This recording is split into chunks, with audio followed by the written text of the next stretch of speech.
Baik, Assalamualaikum warahmatullahi wabarakatuh.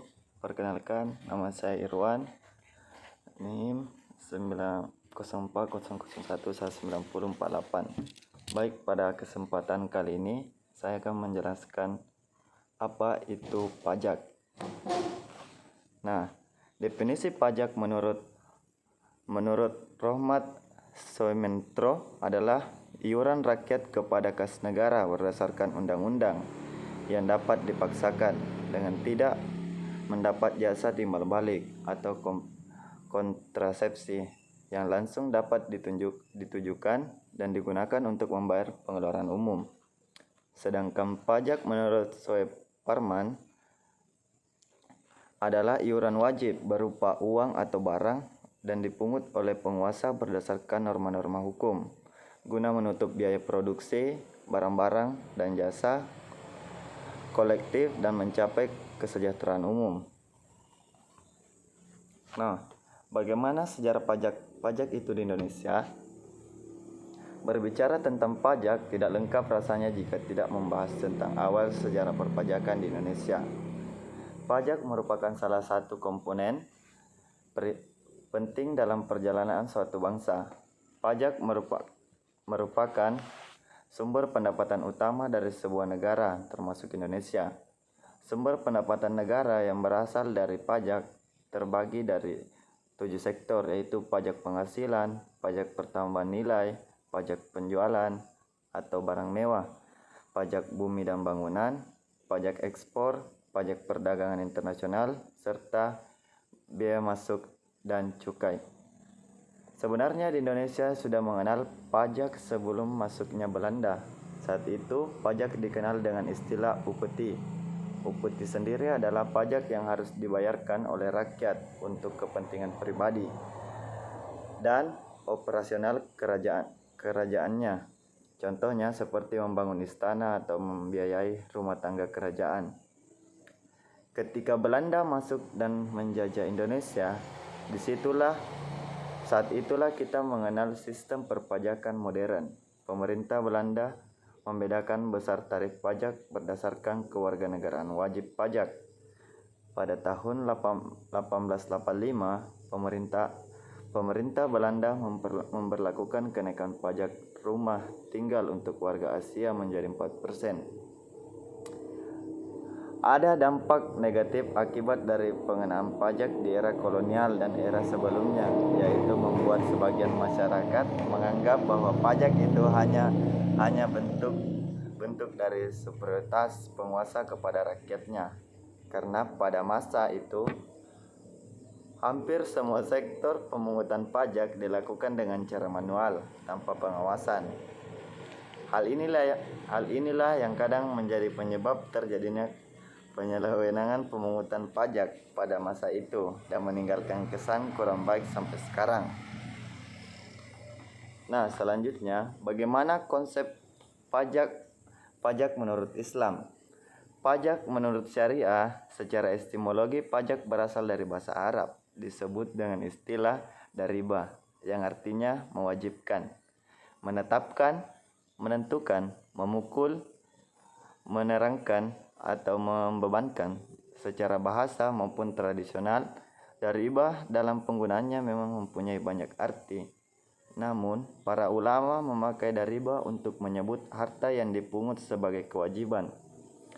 Hal ini tampak jelas dalam ungkapan bahwa jizyah dan kharaj dipungut secara dariba, yakni secara wajib.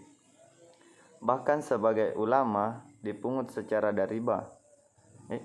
Ulama menyebut kharaj merupakan dariba. Jadi dariba adalah harta yang dipungut secara wajib oleh negara untuk jizyah dan kharaj, sekalipun keduanya secara awam bisa dikategorikan dariba.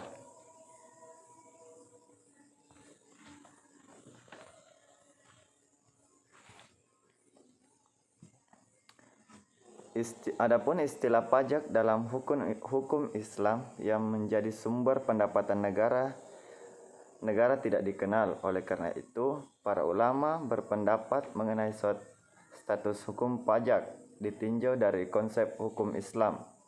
Hasil penelitian ini menunjukkan bahwa pertama, dalam konsep hukum Islam, pajak adalah kewajiban yang dapat secara temporer diwajibkan oleh ulil amri sebagai kewajiban tambahan sesuai zakat. Karena kekosongan atau kekurangan baitul mal dapat dihapus jika keadaan baitul mal sudah terisi kembali. Diwajibkan hanya kepada kaum muslim yang kaya dan harus digunakan untuk kepentingan mereka, yaitu kaum muslim, bukan kepentingan umum, sebagai bentuk jihad kaum muslim untuk mencegah datangnya bahaya yang lebih besar jika hal itu tidak dilakukan. Kedua, terdapat dua pendapat dalam hal ini. Pihak yang berpendapat bahwa pajak dibolehkan dalam Islam setelah kewajiban zakat. Pihak lain mendapatkan bahwa pajak tidak boleh dalam Islam karena dalam Islam kewajiban seorang muslim dalam hal harta hanya ada pada zakat.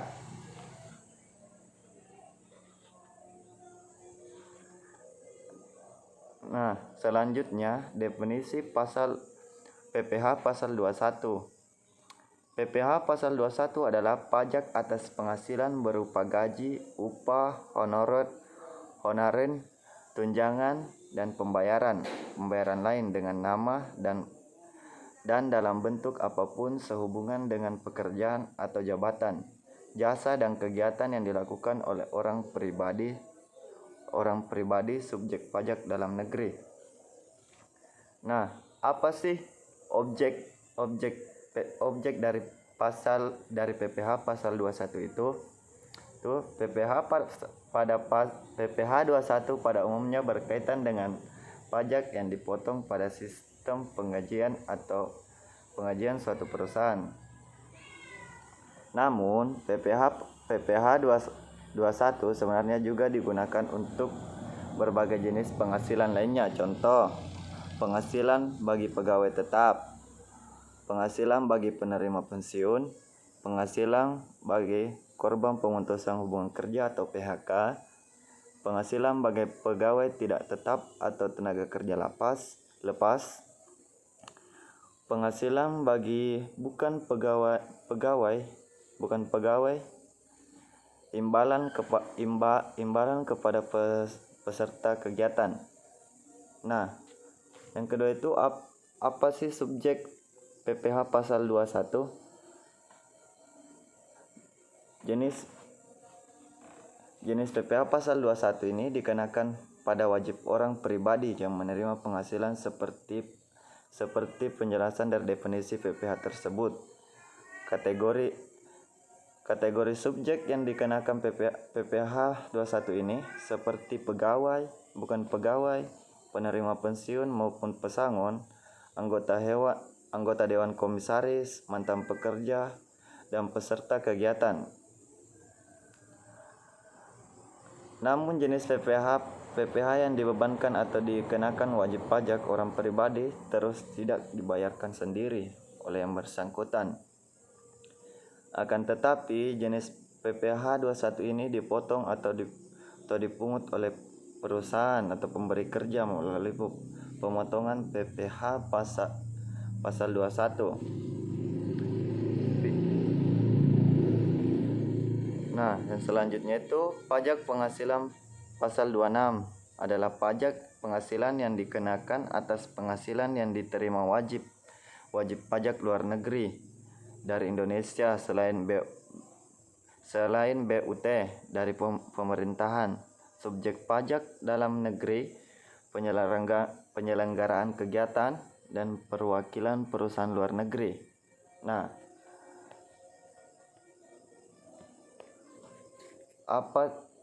Adapun objek dari pasal 26 ini yaitu dividen, bunga termasuk premium, diskonto, dan imbalan sehubungan dengan jaminan pengembalian utang, royalti, sewa, dan penghasilan lain sehubungan dengan penggunaan harta, imbalan sehubungan dengan jasa, pekerjaan, dan kegiatan, hadiah dan penghargaan, pensiun dan pembayaran berkala lainnya, premi swab dan transaksi lindung nilai lainnya. Nah, adapun subjek dari PPh pasal 26 ini menurut Undang-Undang Nomor 36 Tahun 2006 tentang pajak penghasilan, maka penghasilan yaitu pertama, individu yang tidak tinggal di Indonesia, individu yang bertempat tinggal tak lebih dari 183 hari selama setahun atau 12 bulan di Indonesia, serta perusahaan yang tak dibangun atau berada di Indonesia yang menjalankan usaha dengan BUT di Indonesia. Kedua yaitu individu yang tak tinggal di Indonesia. Individu bertempat tinggal tidak lebih dari 183 hari selama 1 tahun atau 12 bulan, serta perusahaan yang tak bangun atau berada di Indonesia tidak mendapat pendapatan dari Indonesia melalui BUT Indonesia.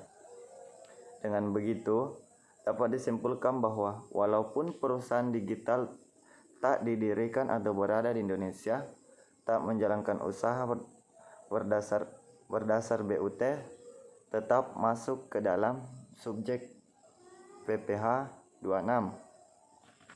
Nah, selanjutnya itu adapun ketentuan dari PPh pasal 26, yaitu seperti yang sudah disinggung sebelumnya, tarif PPh 26 sejumlahnya 20% yang bersifat final berdasar jumlah bruto dari objek PPh pasal 26 berikut ini, yaitu dividen, bunga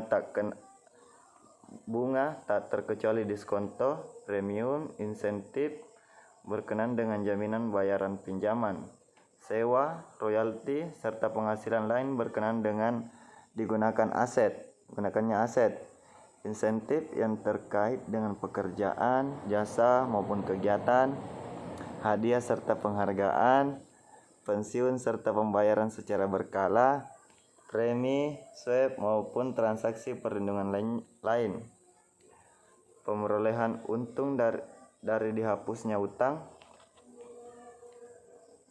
Kemudian selain pajak atas penghasilan atau omset, WPLN yang dikenakan PPh pasal 26 juga dikenakan tarif pajak atas laba bersih.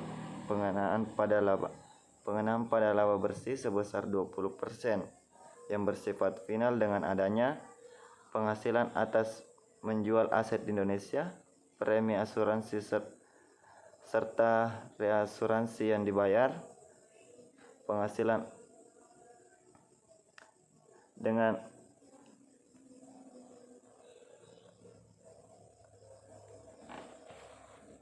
selanjutnya PPh pasal 22.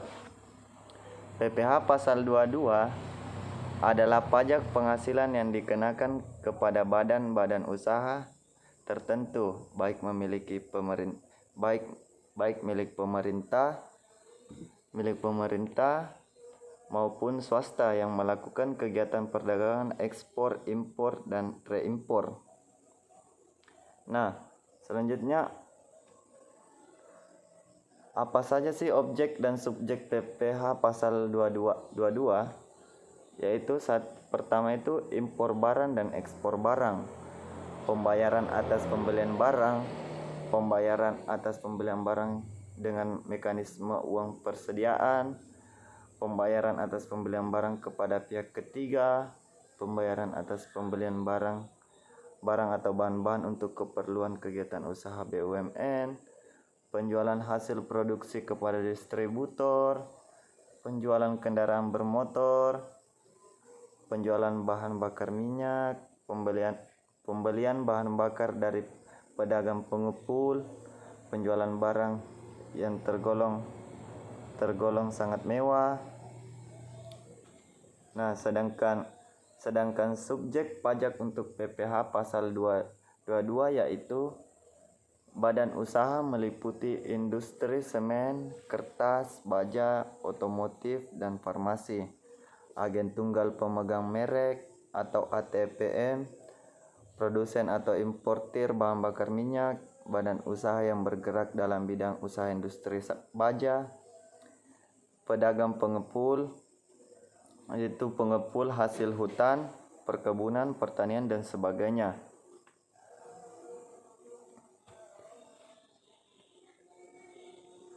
Nah, bagaimana sih tarif pajak PPh pasal 22? Perlu dipahami dengan baik mengingat beragamnya objek kena pajak yang dimilikinya. Untuk itu, perhatikan penjelasan berikut ini yang memahami pemungutan tarif PPh pasal 22. Yang pertama itu impor.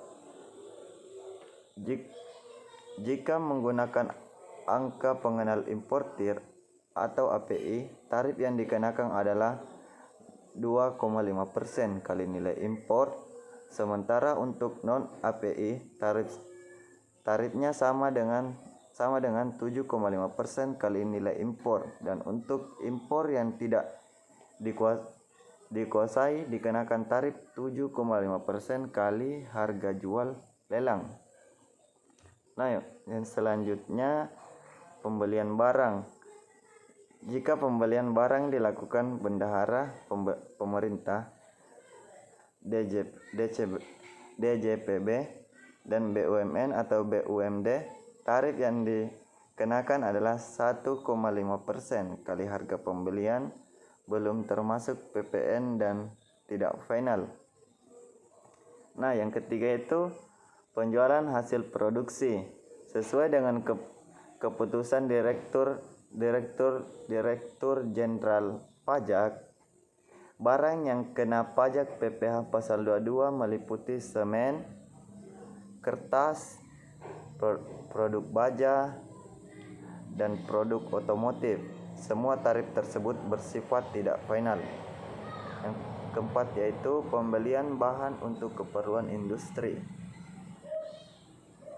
Jenis ini juga dikenakan kepada eksportir dan pedagang pengepul dengan tarif 0,25% kali harga pembelian dan ini tidak termasuk PPN. Yang kelima yaitu impor kedelai, gandum, dan tepung terigu. Apabila menggunakan API, maka tarif yang dikenakan sebesar 0,25% kali nilai impor.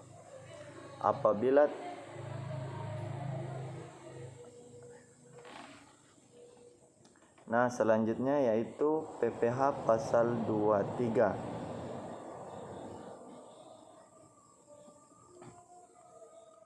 PPh pasal 23 adalah pajak penghasilan yang dikenakan atas modal, penyerahan jasa atau hadiah, dan penghargaan selain yang dipotong PPh pasal 21.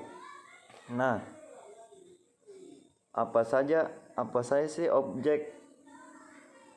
objek dari PPh pasal 23 ini, yaitu dividen pada ayat pasal 4 ayat 1 huruf G Undang-Undang PPh, bunga pasal 4 ayat 1 huruf F untuk Undang-Undang PPh, royalti pasal 4 ayat 1 huruf H Undang-Undang PPh,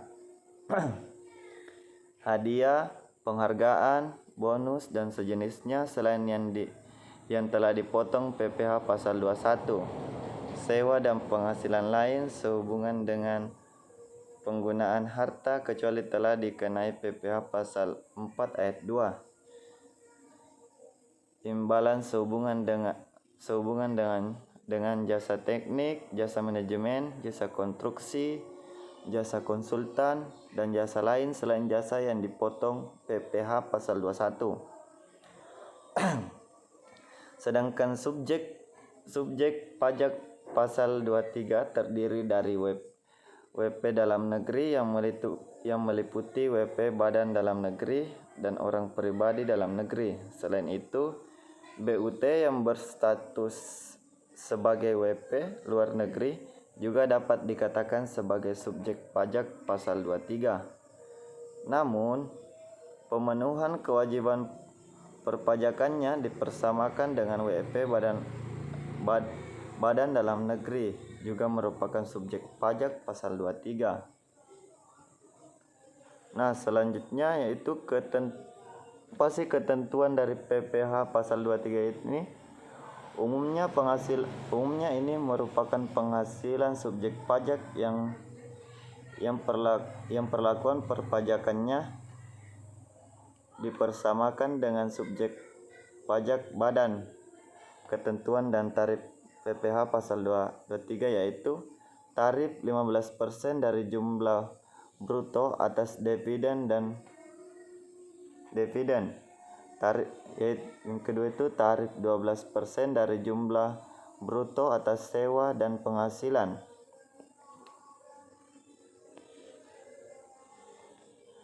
Tarif 12% dari jumlah bruto atas imbalan. Tarif 12% dari jumlah bruto atas imbalan jasa lainnya.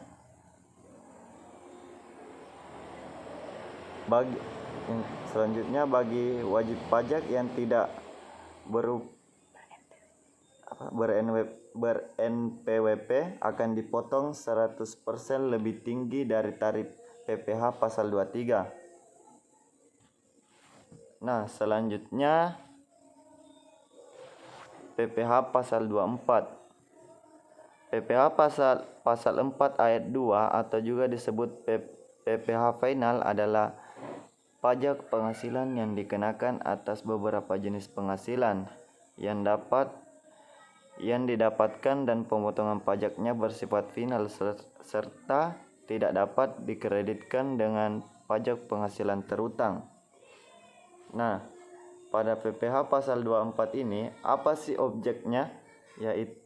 Objeknya yaitu penghasilan dari saham dan sekuritas lainnya serta keuntungan dari pengalihan saham sekuritas lainnya adalah negara tempat badan yang memberikan saham atau sekuritas tersebut didirikan atau bertempat kedudukan.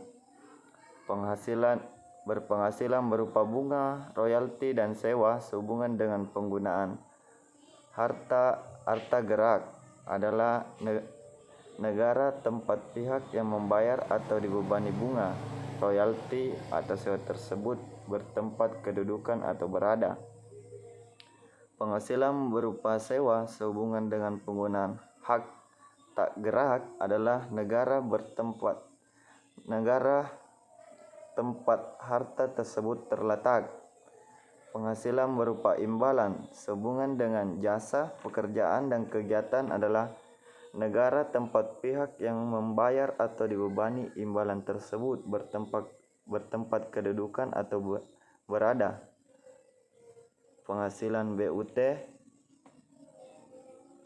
BUT adalah negara tempat bentuk usaha tetap tersebut menjalankan usaha atau melakukan kegiatan. Penghasilan dari pengalihan sebagian atau seluruh hak penambangan atau tanda turut serta dalam pembiayaan atau permodalan dalam perusahaan. Pertambangan adalah negara tempat lokasi penambangan berada. Keuntungan karena penghasilan harta tetap adalah negara tempat harta tetap berada. Keuntungan karena penghasilan harta yang menjadi bagian dari suatu BUT adalah negara bertempat bentuk usaha tetap berada. Nah, apa sih subjek yang dikenakan PPh pasal 24? Jenis PPh PPh 24 ini dikenakan pada wajib pajak yang memiliki sumber penghasilan sebagai objek pajak pasal PPh pasal 24. Subjek pemotongan PPh pasal 24. Pihak atau subjek yang memotong pajak penghasilan jenis PPh pasal 24 adalah wajib pajak badan maupun orang pribadi pemberi penghasilan atau dari pengalihan harta aset dari luar negeri. Nah, sekian penjelasan dari saya. Lebih dan kurangnya mohon dimaafkan. Assalamualaikum warahmatullahi wabarakatuh.